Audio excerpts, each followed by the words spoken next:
Welcome back to the Guia touring car race from Macau, and there in second place is Rob Gravett. Behind him, Emanuele Pirro in third place in the BMW M3. And in fact, you're a little bit further back, Julian, in this race. Tell us about the differences between the various BMW M3s. Well, you can see that Pirro's driving a Schnitzer M3, which are probably the best M3s in the world, the fastest M3s in the world at the moment. I was driving Vic Lee prepared BMW, and really we were a bit disappointed that Schnitzer arrived, because they were running their cars to Group A, German Group A specification, Kevlar bumpers, etc. So we really couldn't compete on equal terms. Very disappointing. But we didn't actually know that, of course, until we got there. But I think that the only M3 that's capable of challenging for the lead is, in fact, Pirro's. He has a 6-speed box as well. There we can see one M3 already off on the right-hand side. And I think that he's going to be challenging Rob Gravett throughout the race. You can see he's keeping hold of him at the moment, but the Sierra does tend to use its tyres up more than the M3 as well. And later in the race, I'm sure he's going to challenge him. Well, the Schnitzer BMW has a 2.5-litre engine. Did yours have the same? Oh, I believe so. I'm not quite sure. I was told it was a 2. Someone told me it was a 2.3, someone told me it was a 2.5. I'm sure Vic Lee said it was 2.5, so I took it as it was. Coming into the hairpin now, and really through those twisty sections, Gravett's probably got a bit of a handful there because of the turbocharger, hasn't he? Well, there's a lot of turbo lag coming out of that hairpin, and again, that's where the BMW can catch him up. And then, of course, with the turbo, all the power's delivered at once, so you have to be careful, and that can ruin the rear tyres. So Rob's going to have to be careful not to do that, overdo it coming out of that hairpin. You can see how close he's actually getting to the wall there. Well, when you've been in single-seaters, you've been able to see how close to the wall you've got. It's a bit different in the BMW, as you were saying earlier on. That's right, especially with it being left-hand drive, and a lot of these fast corners are right-hand corners, so I found it quite difficult early on. But of course, the Group C car that I drive is also very wide, and you can't see the wheels, so I didn't find it too much of a problem. Well, we're riding with Rob Gravett in second place. Behind him in third place, of course, Emanuele Pirro, and they are pulling away now from fourth placed Hisashi Yokoshima, and in fifth place behind him, Stefan Johansson. In sixth place, number 7, Ni Amarim, and he's being gained on by number 25, Keiichi Tsuchiya, the 35-year-old Japanese driver who's also in the Formula 3 Grand Prix as well. But this is Rob Gravett in second place in the Watson Sierra, and it's good to see that car with lots of sponsorship on it, because Trackstar have had a lot of trouble getting sponsorship this year, in spite of the fact that they have the former commercial director of Virgin now working for the company, and also, of course, the television personality Mike Smith, who also works for them as well. But at least the car is nicely decorated in Watson's colours, as was your car as well, wasn't it, Julian? That's right. Watsons are a staunch supporter of the Macau Grand Prix and Guia race. In fact, they weren't in the Grand Prix this year, just the Guia race. 3 cars, Tim Harvey, Rob Gravett, as you saw there, and myself. In fact, at the last minute, they moved in and sponsored the Schnitzer cars as well with their Mr. Juicy brand. You can see that on the bonnet of Pirro's car and Winkelhock's car. There's the difference between Gravett and Pirro, 3 seconds, and that is a Toyota that has pulled off, number 36, and that is Masanori Sakia's Toyota. Didn't qualify particularly well, back in 15th place, and he has pulled off in the Toyota there and out of the race. Toyota's not really going particularly well in this race. In the past, they haven't had a very happy time either, as Pirro goes round the hairpin there. His teammate, we must have a little word about his teammate, Joachim Winkelhock, who is well back at the moment because he came into the pits at the end of the warm-up lap and needed a change of spark plugs. And he's well back, but he's fighting his way back up through the field. And this is what happens to Sakia. He just, by the looks of things, he just runs straight on and just pulls out of the race. But Joachim Winkelhock fighting his way back up through the field, and Winkelhock usually driving for the Bigazzi team. And on this occasion, now that's him running out, that's Sakia running out at the Lisboa, the first corner. And, ooh, doing a little bit of a chicane, trying to get through the chicane there, bouncing a tyre over somebody else's car, and out of the race. Very strange that. Looked as if he had no brakes. It looked initially if he was just pulling off the circuit, but obviously must have had some brake problem. And fortunate for him, there's a large runoff area there. But he's also got a bit of a chicane to negotiate as well, which isn't so easy, especially when you haven't got any brakes. I think the best thing you can do is go through them when you've got no brakes. Well, they're only tyres, aren't they? That's Pirot in third place, putting on his lights to warn one of the slower Toyotas ahead of him. And the Toyota not doing a great deal about it. And Pirot all over that slower car. Fortunately, finally the message got home and Pirot able to get through. That would have cost him a little bit of time where he would hope to make up time on this section, but he's dropped back quite substantially really from Rob Gravett. That back marker didn't help him at all. I think very lucky that Pirot didn't actually ram him up the back there, because he didn't give any indication of exactly where he was going to go. So we found that in the race. There was a vast difference between the slow cars and the quick cars, and they're interlapping them already, and throughout the race now it's going to be a factor. Well, in the slower cars there are drivers from Hong Kong, from Thailand, from Japan and from Macau, so some of those drivers not getting a lot of experience. There's Rob Gravett. There in the background is Emanuele Pirot. Second and third, and into the pits the other Toyota, that of Hitoshi Ogawa. And these were the two works cars, the two Supras, or as they call them, MA70s in the Far East.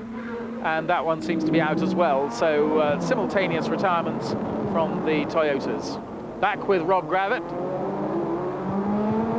in this very, very quick section. It must be quite frightening, in fact, between those Armco barriers to be going quite that quickly. Well, it's not too bad. It's sort of Formula 3 actually are going a lot faster down there. The cars pick up a lot quicker coming out of the hairpin, and I didn't find the cars too much of a problem, apart from the fact that you had to change gear in the BMW right in the middle of one of the corners, which you know, you had to hold the wheel with one hand and the car was moving around a lot, but once you got used to it, it wasn't too bad. You do a lot of Group C racing, or you did a lot of Group C racing in 1990. Is there any comparison? None at all, really, because the Group C car, although it's very heavy like a touring car, has downforce wings on it. In fact, we have an underbody, so ground effect, and the car is similar to a single-seater, really. Saloon cars were totally different to anything else I've driven, the Formula 3, 3000 and Group C, because really there's no aerodynamic downforce on the cars, so they're very lively in the quick corners indeed. Good fun to drive? Great fun. I enjoyed it immensely, and I hope to do some more. Well, riding with Rob Gravett, what about this corner here, this San Francisco corner? It's quite a quick one. It's blind when you enter it, and you just have to have a lift in second gear, just maybe dab the brakes, and the car really does shoot across to the left-hand side. It's blind entry, and you have to be careful not to clip the inside barrier when you turn in. The only way to be quick is to be very close to the inside barrier, and quite a few people have in fact clipped that barrier and it's sent them out, shot them out to the left-hand side, so you have to be careful there. Now Gravett looking as though he may well be held up by slower cars on this section, which is going to allow Emanuele Pirot to catch up. And that's Ni Amarin in the pits. Ni Amarin, the Portuguese champion.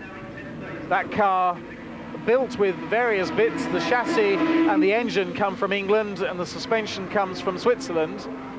And none of it being used any longer by the looks of things. So Ni Amarin out of the race. Now with Rob Gravett again, and ahead of him, one of the slower cars. He gets past there, and Pirot right up with him. Now, Gravett's been badly held up, and Pirot has got back on terms again. Well, that's a really bad place for Rob to get held up there on the slow parts of the corners, because Pirot's off car is obviously a lot quicker through there, and you can see now he's going to put Rob under pressure. But if he gets a good exit from this hairpin, Rob Gravett should be able to pull away from Pirot. It'll be interesting to watch. But Pirot looking as though he's going for the inside there, and although Gravett's pulled away about a car's length, Pirot definitely hanging on there, and he'll be getting in behind him as well, getting into the toe. That's right. If you can stick close to him, the car will also be quicker through these two quick corners. You can see he'll close up a bit in the corner, but then once he comes out of our bend, Rob should be able to pull away. But certainly not very comfortable having Pirro that close to you. And looking further back, that looks like Joachim Winkelhock going through on the inside of Tim Harvey, not Tim me. Harvey, not you, Julian. Right, Tim Harvey further back. Of course, Rob Gravitt's usual teammate in the British Touring Car Championship, or at least he was this year. And of course, Tim Harvey, the man who won the race last year in the Watson Sierra. Interestingly, it was Tim's decision to bring the BMWs. He thought they'd be better here than the Sierra, because look, the Sierras have a fuel problem. They only have 120 litres. The tank only holds 120 litres, so he thought they would have a fuel problem. We'd be able to catch them at the end. So I was sitting in 5th place or 6th place at this time, waiting to catch them. And Joachim Winkelhock, as we saw there, fighting his way back up through the field. He started 6th on the grid, and that meant that he was now up to 7th place.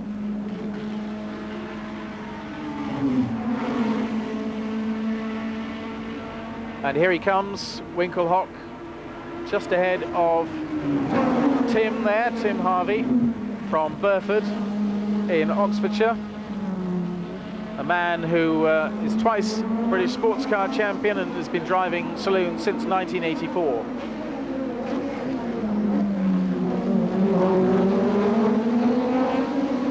And really trying hard to pull away from Tim. Tim's hanging on quite well there, isn't he? Well, I should think it's upset him a bit that Winkelhock's come past that easily, and in fact, Winkelhock's on his way to passing me. I'm just ahead of them. And I was quite surprised in the difference of speeds between the cars, so I think that's what's got Tim going a bit quicker now.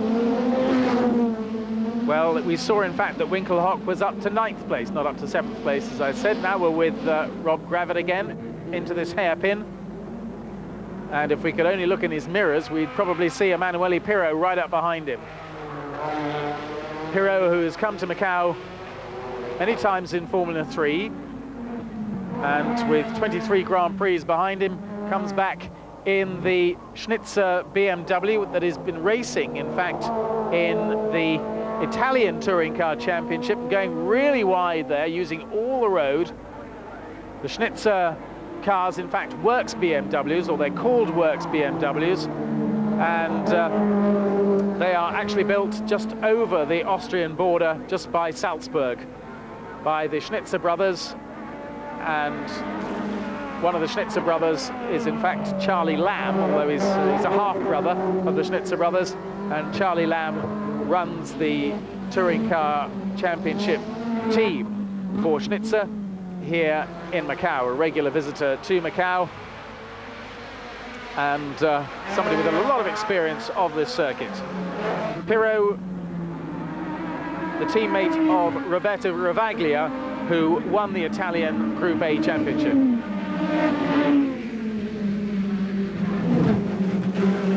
Here comes Stefan Johansson in the second of the Trackstar Ford Sierras. And number 4 there is Yokoshima, still in 4th place. Yokoshima in a car built by Andy Rouse, the Warwickshire-based English touring car wizard. And there goes Johansson. Johansson's car, rather confusingly, bearing Yokohama M3 signage. And behind him is Keiichi Tsuchiya, the 34-year-old Japanese driver. And that is Joachim Winkelhock in the number 5 BMW, and behind him, one of the Watson's BMW M3s. That's me, in fact. He's already passed me, and you can see how easy he's pulling away. He really was flying along. Was it interesting to watch that car? Was it handling, did you feel it was handling a lot differently to your own? It was. I think it had more power also, and they had slightly larger tyres. They were running on different specification tyres, so they had more rubber on the road.